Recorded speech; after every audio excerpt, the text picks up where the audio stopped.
Nobody's home. What's going on? How about you? Did you get a new car? Yeah, you're gonna love it. It looks fancy. It's the fanciest car I own. It has Cummins engine parts in it? Is it electric? Damn. Can't get away from this thing.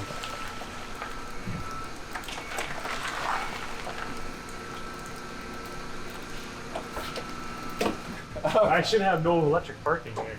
Well, that's the funny thing is, Holy cow. we are 40 kilometers from home, and I got a range left of 16, so I gotta plug it in. Just regular plug? Yeah? Alright. So, kind of sucks. I don't know if I should support you or not. Does it go fast? No, not at all.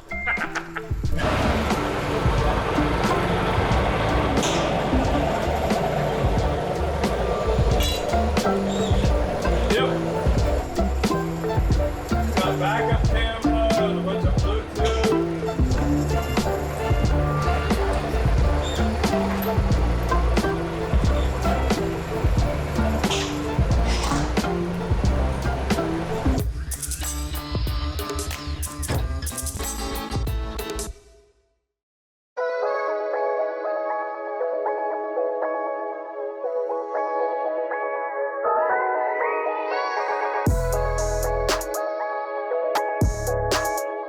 So Silverado was like, why does the Ford get a bus engine? I want a bus engine. So I bought another bus. We're gonna put a bus engine in Silverado. We're gonna be cranking it up to about 500, 600 horsepower, somewhere around there. With our budget and with our horsepower expectations, we are going with just the O-ring on the head. We have to use studs for that. That is it to prep your internals for 600 horsepower. All right, guys, exciting times. I'm gonna be building my very first engine for myself. I've done dozens and dozens of engines, but never got to enjoy it myself. We've had Scott build us some engines. He did the GTO, the Audi, and the F350, but this will be the first one that I'm building myself. So we did have Scott do all the machining, and we'll get into that, but super stoked about this one. Compound turbo, 24 valve P-pump, and lots of other upgrades on it as well. For this build, we're aiming for about 500-600 horsepower, which is like the medium capability of this engine. We can go way past this, but then we're in a whole other league. So if you want to build a stock engine, definitely check out our video on the how to build a 1,000,000-mile engine. Nice stock, 230 horsepower, not blowing up transmissions, not rolling coal, none of that. Just a reliable 5.9. This is going to be what I think is kind of the max of the reliability. Any more than this, and it's gonna get expensive. It's already expensive with clutches and the transmission upgrades and all that. But this will be a very fun truck, very, very reasonable to attain for anybody in place of buying a new truck. So, let's get into it. Here we go. All right, so we've made videos on rebuilding the engines before, so some of the stuff that's similar, like the disassembly, we're just gonna skim right over that because nobody needs to watch me take something apart. So we've got our block down, we've got our head down to nothing. The first thing I would do is send your head out to get machined. 24 valves are bad for cracking the seats. They are not a Preston seat, they're just a hardened seat, and they like to crack. So we've got our cylinder head done. Now we've got footage on that, and I've got a confession to make. This is actually our third 24 valve P-pump Cummins. 2 of them went off to Australia. So definitely check out the Skid Factory where they took the 24 valve that we built here and put it in Nissan Patrol. That one's running and moving. But back when we were building that engine, Scott at Northtown didn't want to make videos with us. So we had to kind of bypass that footage. Now, for the video series, by the time the Skid Factory got ready to build their engine, Scott was gung-ho explaining the theory behind everything that he does. So all the footage on that head is actually in the video for Al's engine. We did exactly the same with that we did with Al's head. But we didn't have the footage for that, so we sent that. Now, when you watch that video, you'll read some comments about the valve seals not going on the top. And you guys are sharp. You guys picked that up. The reason for that is we had to O-ring the head and we had to pull all the valves back out again. So we shot it, we assembled it. That footage is on Skid Factory. Then we had to disassemble the head again, put in stronger valve springs and O-ring the head. And then after the assembly, the valve seals went on. So now you guys can go to that video series and reply to all those comments saying, your machine has forgot something. Now, the block needs a little bit of extra work. Can't just throw it together. There's only one man for that job, and that's Scott, to make sure that we are perfectly straight so that we aren't gonna blow head gaskets when we give it 60 pounds of boost. So check this out, here we go.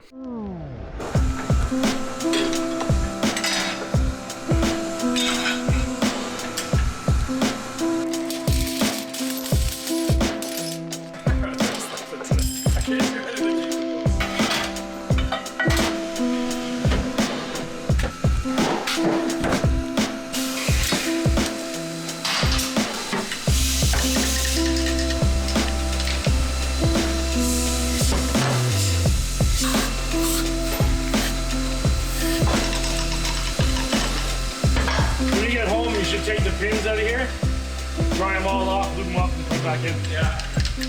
There's no oil, and now there's gonna be a little bit of water in it. Oh,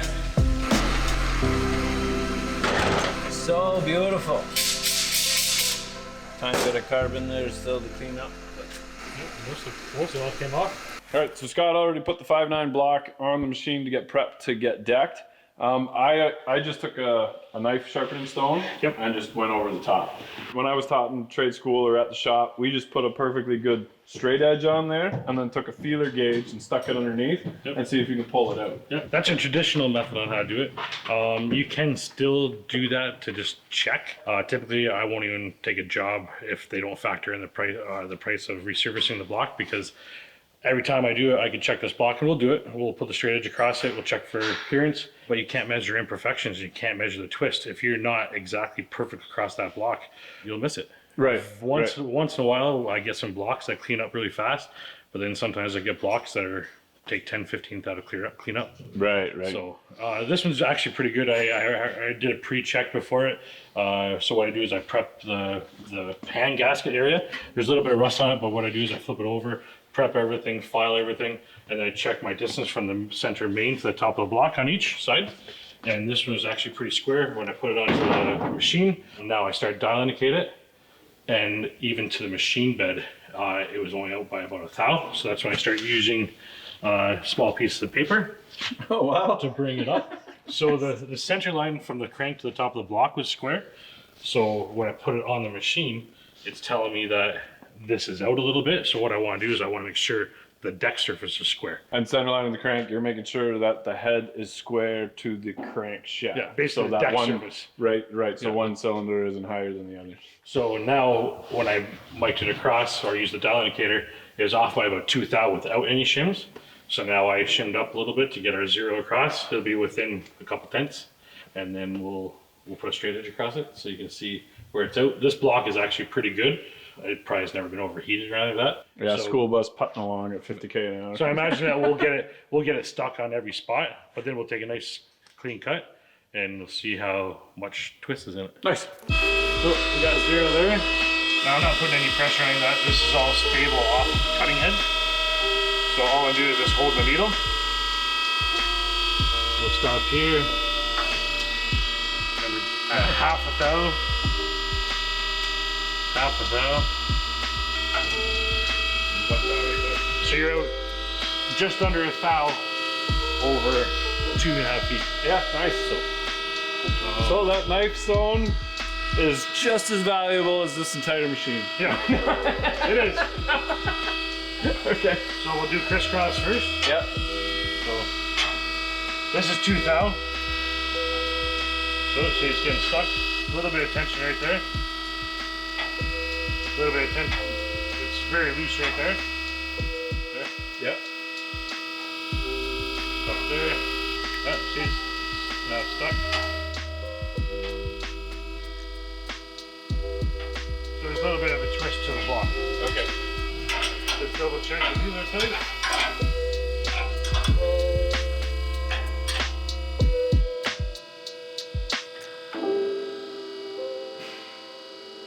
just hold that there. It'll start to tell me if I get close to it.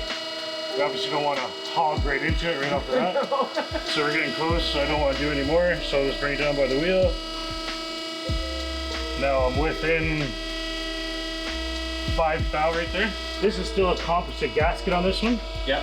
Some people say they like to have a rough cut in it, but I still don't like that. No? I've done basically a smooth finish on everything. I've seen some old timers that will speed up the cut so it actually leaves rivets so you can grab with your fingernails. Yeah. Not a big fan of that. To each their own.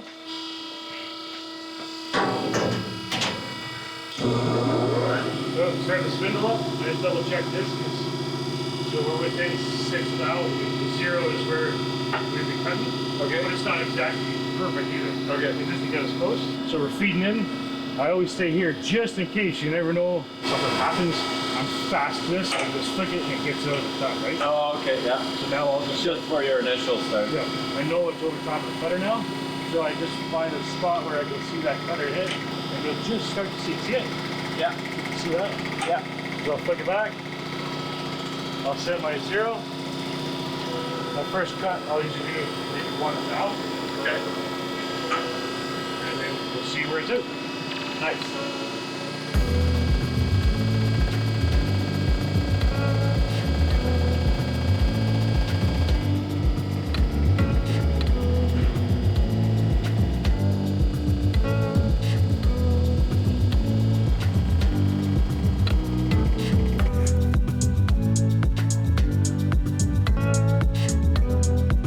All right, so this is one pass and you can see where it's cutting on the outside, but not towards the inside.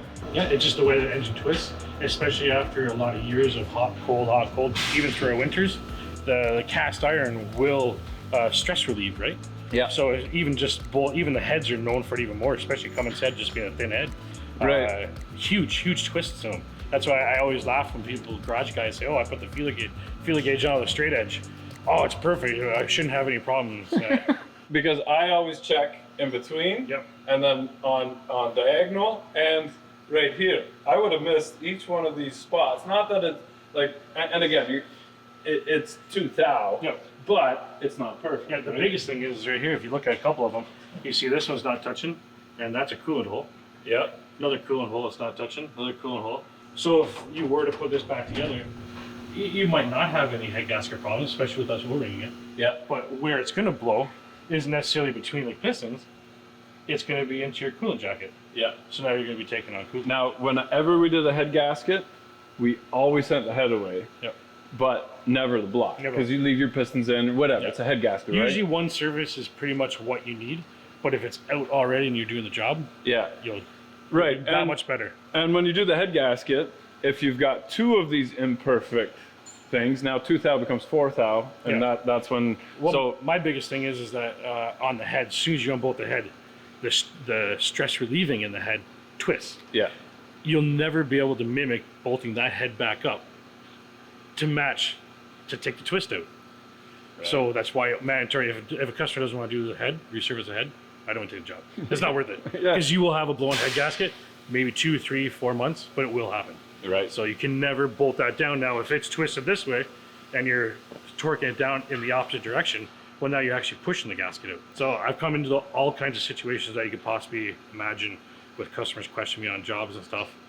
And I've learned what makes Now you can just say, I'm gonna point you to this video, just watch it, and Exactly. then come back to me. Nice. Yeah. So now when you resurface the head, you actually cut the seats and the valves deeper. Yep. To make up for the difference, right? So it's back to stock. Yep. So if it's too deep, if we had to go to, if we resurface the head and now the valves are just for, say, the seats were pounded in, now we have to go too deep. Well, that's when we change the seats and bring it back up to factory specs, right? Okay. We always keep all our jobs into factory specs. Now we're taking material off of our block, which basically means that the pistons are gonna Yep. protrude a bit more. What happens there? Now, so this, I'm guessing we're probably going to take between 4 and 6 thou off of here. So technically the pistons will be 6 thou above protrusion from what we had. So what I say to you before, I highly recommend install every single piston, do your top dead center, and you check the protrusion on every single piston. And then if it's within specs, I on a build here, I would still check every one and cut every piston to the lowest piston. Okay. And then that way you have the equality across the board. Okay, because the protrusion is a lot more crucial in a diesel than it is in a gas. Yeah. Because you're taking all that air, that extra air, it changes it a lot, right? I like to do the equality so that you have the same stresses on each piston. So you have the same pushback from combustion. If you have one that's cylinder, it's a higher compression because it's sitting out, say 20, and it's happened. When I talk 1,000, maybe 6 or 7 or 8, but I've had some that are 25 above, right? Yeah. So you have to watch that. Right, so one piston's doing a pile of work compressing and the other one's just kind of along for the ride, exactly. right? Yeah. And then the piston could hit the head. You have a composite gasket, so there's a lot more like fiddle room in there. Okay. But when you get into MLS, you have to bang on. Right on. 2 more cuts, or 1 more cut? Yeah, probably 2 more. 2 more cuts. I don't like to go too heavy on the cuts. Okay. Because especially when there's a lot of interference cuts like this, you can end up getting a deflection on this side. So you'll actually feel it. It's crazy how much your finger can actually pick up on the waves, but you could probably even feel this. Okay. Go to a spot where you know it's not touching, and just use the skin on your finger, and you can actually feel the low spot in it. Yeah. So if I have a bad spot or a hard spot, I can drag my marker all the way across, and then I'll do a light cut, and you can actually see where the waves are, where the marker hasn't been cut. Sometimes I get into hard blocks, like Mercedes blocks, super, super hard, and there's a lot of interference cuts, so it creates a lot of distortion and a lot of vibrations through, right? So that's why we have to change our speeds and feed it up, and how much cuts we're gonna do. It's sometimes you can play with it for a long time, right? Yeah. But I'll grab a marker so we can try it. It probably won't do nothing because this is a pretty nice block, but this is just what I do. If there's ever a case where I'm worried that there might be a lot of wave or something in that block, after my cut, like I'm talking more about the machine, if it's a really hard material and we're getting shaking or vibration out of it, I'll just do that.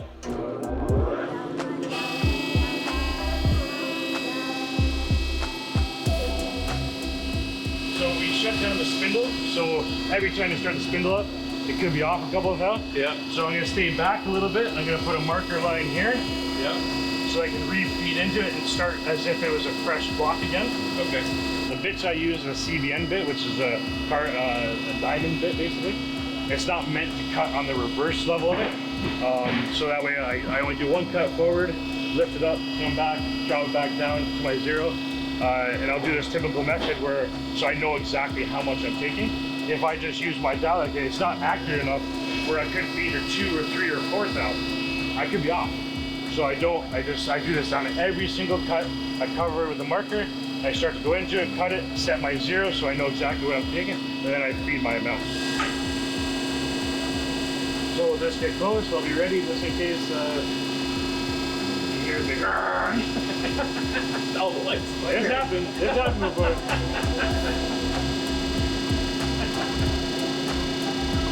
So we're over top, not cutting. So we were pretty close. We were off by about 1.5 hours. Okay. So I'll reset my 0. I'll come back.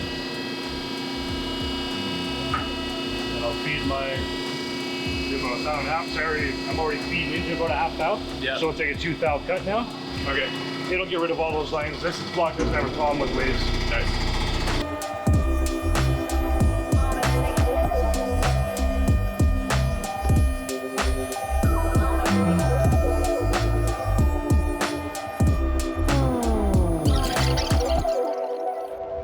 It's just a stain on it. Okay. But you can't even feel it. So we can take more, or it's up to you. This will probably have to go another. Probably 4 more thou. No, I'm okay. But that's not there's no marks, there's nothing. Nice. It's just some people are, when they visually see something, they think it's a problem. My hands aren't dirty, they're stained. Yeah, exactly. They're not concerned about a straight edge in 2 thou, but when there's a stain, they're pissed. Nice. So, right on. Oh, yeah. Say goodbye. It's gonna come back out pink.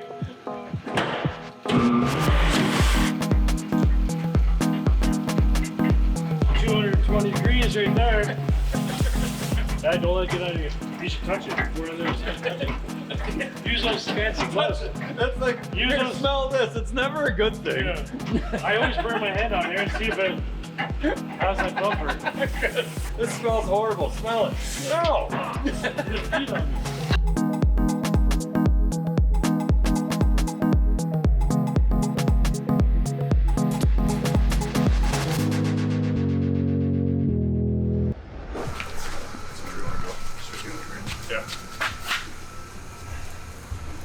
Oh, something about freshly machined engine parts and then all going together. That it's pretty neat.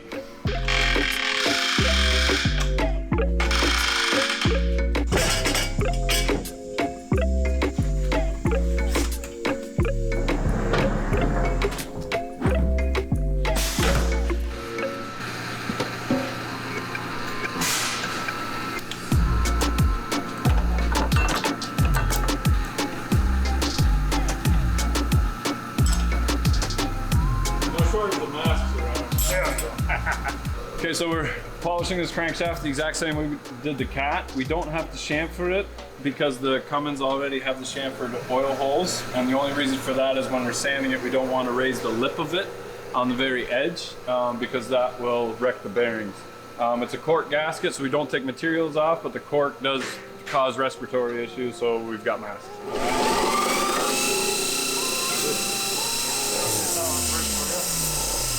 Yep. So you can see the difference right there? Yep. You don't necessarily want it like a mirror. Okay, so now look at that color. It looks pretty good, right? Yeah. So we'll just do this. See the difference? Yeah. Yeah, you can see little lines like that. Yeah. We won't be able to take that out. Okay. In the direction rotation, we bring those hairs back up, so it floats on the oil film and it grabs that oil film. Yep. We don't need to get that out. We don't need to remove material. Right. And just remember when you're doing the Come on the downstroke. yeah, swap, that tension that's in between. Yep. You want to try to keep that gap the same. Yeah. All right, bro. Yep. Okay. We'll see. Did it make a difference?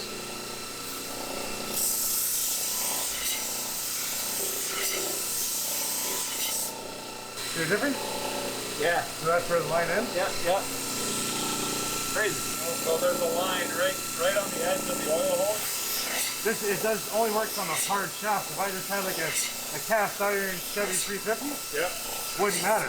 So these are superior crankshafts to anything you've ever seen before. I don't know if I go that far. There's a Callie's crank that's over there. Okay. So it's fairly tight. Yep. Just take the thinners and just blast a little bit in there first.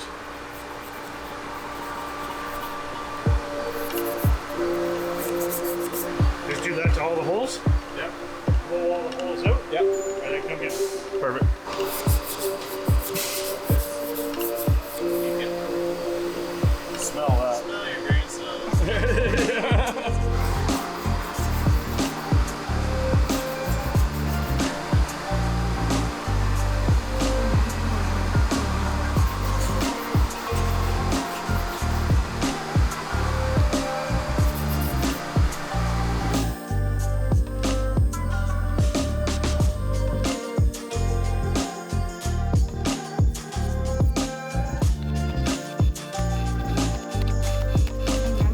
Thinners is so, it removes the oil so fast that it leaves like a dry patch Yeah. from it.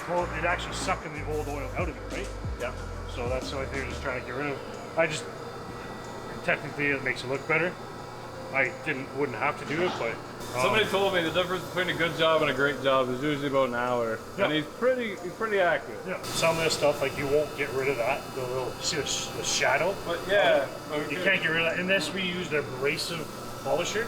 But as soon as you use the abrasive polisher, there's two oil things. pressure goes down. Oh, yeah, you make clearance, but then to use an abrasive polish on the crank, you can't get it to cut round.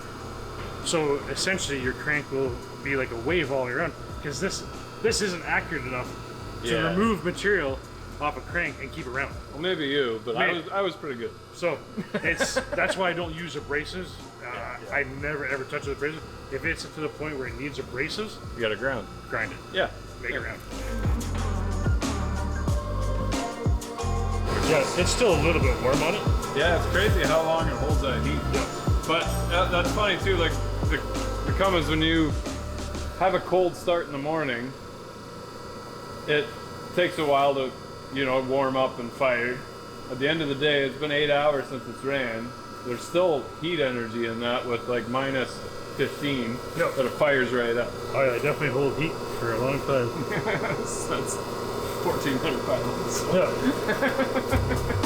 What I should have is a sign that says plug electric cars in here, and it's a gas can. And it's $180 Yes. per kilowatt hour, right?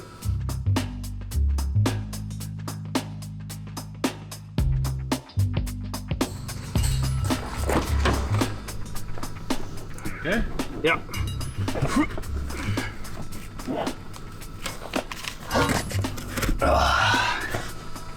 It's 37 kilometers home, and we have 44 if we drive an eco, but it's gonna go down about 5-6K, so. Ready? You just look at the rabbits beside you, as long as you're beating them a little bit. I do a burnout, but I don't have enough left. Good luck. See you, Scott, thanks. Now my block is perfect, look at that. Wonderful. So, you understand sometimes why it takes so long to get videos out, because it takes a while to squeeze in and out and line up shops and gather parts and everything. But we've got our perfect block now ready to go. We'll start with our oil squirters or piston squirters, and then crankshaft. Okay, so we're using Molly for the internals on this engine. If you're not, well, I built a pile of engines for customers, and some of them demand OEM.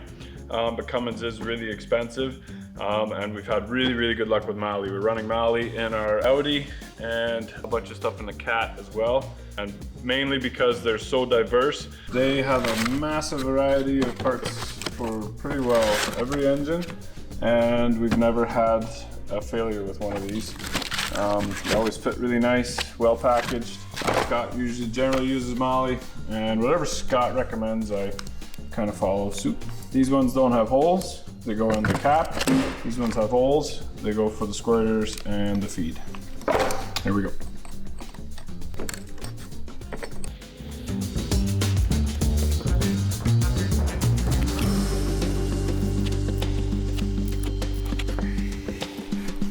Oh man, this is just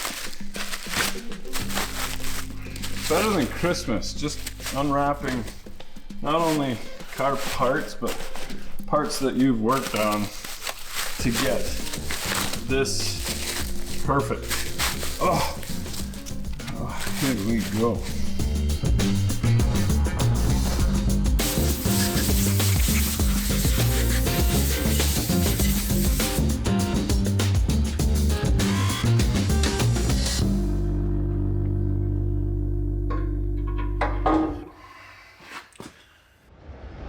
All right, all the torque specs and everything, if you're interested in those, just go back and watch the Million Mile video. It's all the same. I'm actually watching myself on YouTube for all the torque specs and that, because it's nice to one step at a time. It's the order that it has to go. Want to make sure you got a nice crosshatch, and we did that with the hone. What we're doing different for this one is we're replacing these with new bolts, obviously, but we're using Total Seal piston rings, and what those are, we use them on the Ford as well, is these rings that have a groove cut them. Can you see the groove? So that you take a smaller one and put that opening on the other side, so there is no physical opening on your piston rings. Pretty cool setup, very straightforward install. We've got our oil ring. It says bottom groove, top groove, middle groove. Because we've got tapered groove on the top, we can only do them on the second groove. I still want to check all your clearances, make sure that your gap is still proper on both, and that's going to be different for each engine. Typically 4 thou for every inch of piston or diameter. So this is 4 inch, so we're basically 16 thou. We'll measure, put those in place, pop them on our pistons. I took all the pins out and just cleaned them and oiled them. It's a very low mile engine, so all of the bushings were in good shape, so we're leaving them alone. And there's no play, and Scott's happy, I'm happy. So put the oil ring on the bottom of the piston, and then use that to push the ring down. Your oil ring would square up the piston so it's not crooked, and then you've got your gap. and then measure it, and we're just at 17 thou there, so that's perfect.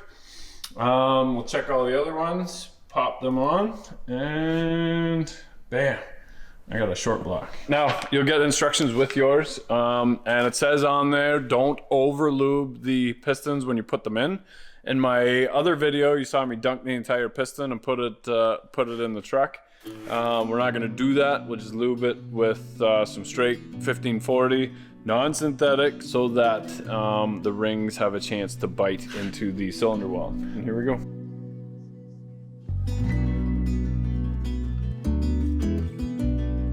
Pretty easy install. It actually works a little better with some oil.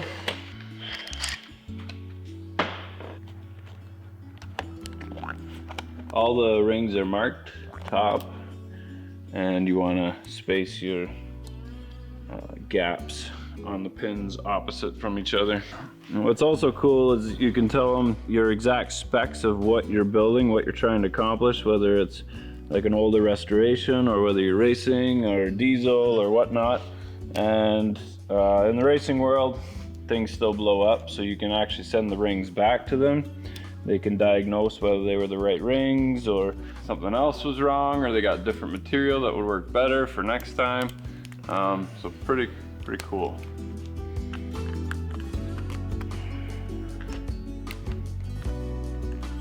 So because the top ring is tapered, keystone, we can't use gapless on the top ring, but the second ring will definitely help. If you've got flat on all the grooves, then you can run gapless on every one of them.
Then 45 to 90.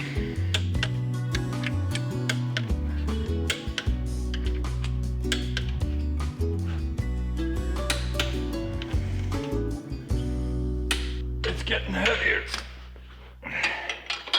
Won't be able to flip it too many more times. I know, they make engine stands with cranks and stuff, but then I'd have to go to the gym. The only difference between Al's head and our head is that Al is going fairly stock. So we replaced the seats that were cracked, and this head, we ground every seat, all 24 of them, and put in the hardened seats. So we're ready for some boost. Let's check out the head. All right, Christmas. It's like Christmas every day, just unwrapping more and more parts.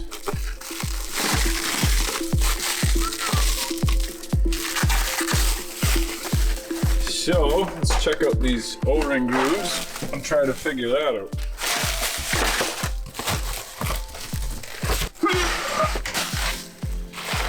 Oh, so nice. All right, so for our, I would say, medium horsepower capability engine, we O-ringed the cylinder head. Now there's a couple different ways to do this. Scott machined the head. He hasn't done any Cummins blocks. He only does Power Strokes because there's a local guy who loves the Power Strokes and he just loves spending money. So I think Scott's done a few heads for him. As for this, there's a tool to center inside the bore of the block if you want to do your block. But we opted to do just the head. So what we've done, basically, if this is your block, what we've done is cut a groove in the cylinder head where we put a piece of wire. Now that ends up right on the steel part of the gasket, the fire ring, and what it does is push extra hard on the fire ring. Now this is the first level of O-ringing. There's a couple issues. The groove is square, whereas the wire is round, so there's a little bit of a gap here, which isn't ideal. There are a couple issues with that. When we're using the wire, when we put it in, it also has a gap where it has to butt up to each other. So you can do it flat, or you can do it on an angle and have them meet this way. That takes a lot longer. We're gonna go flat. Because there isn't an issue, it's just that it's better if it's on an angle. If you want to go more horsepower, if you're drag racing or stuff like that, you might want to opt for the one piece, and they cut them square. So what that is square that sits in that O-ring or in the groove, and then it's rounded at the back, and that's what pushes on your gasket.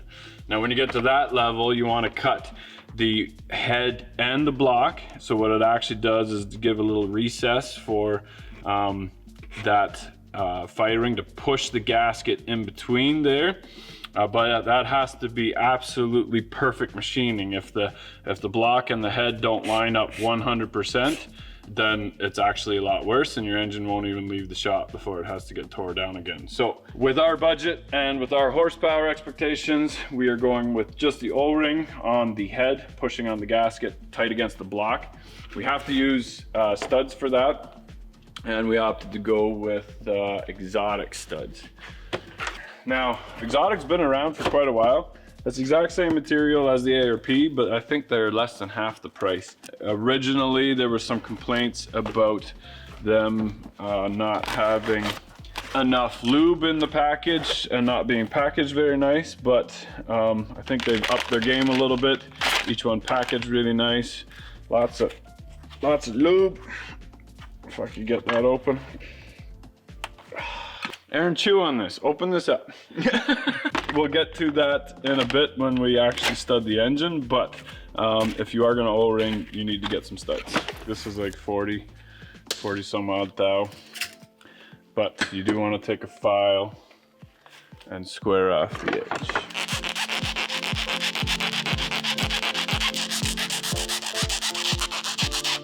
You want to find a spot away from coolant passages and your head studs, and then basically put it in. It's a pretty tight fit, a brass punch so you don't mark anything.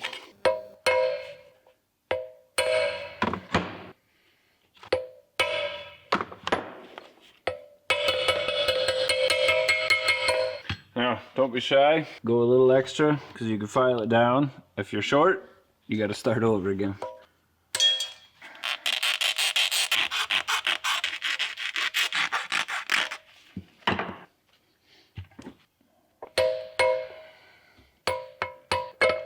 You chasing that?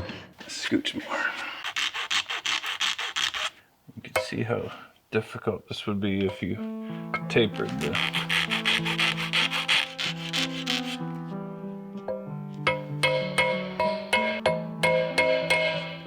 There it is. Perfect.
For the 24 valve, it's 40 foot-pounds on the studs, then 80, then 125. Start in the middle, work your way out. Very typical.